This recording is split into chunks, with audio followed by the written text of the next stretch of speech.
The little bird who was afraid to fly.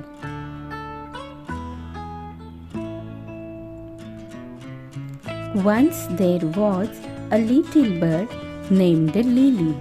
She lived in a big green tree.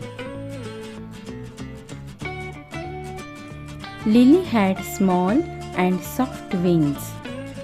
All her brothers and sisters could fly. But Lily was afraid to fly.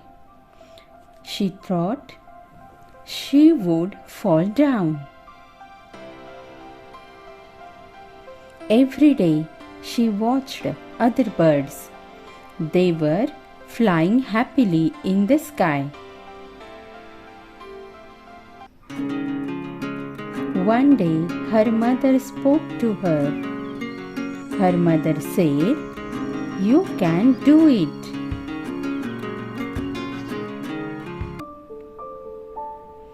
Lily felt very scared. She went near the edge of the nest.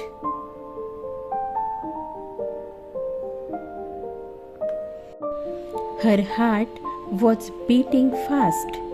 She closed her eyes and jumped.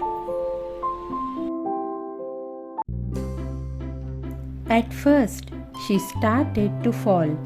Then she moved her wings quickly.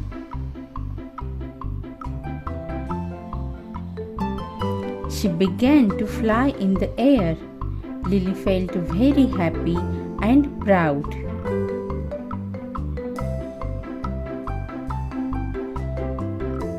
She was not afraid anymore. From that day, Lily loved to fly. Moral of the story is, do not be afraid, try your best.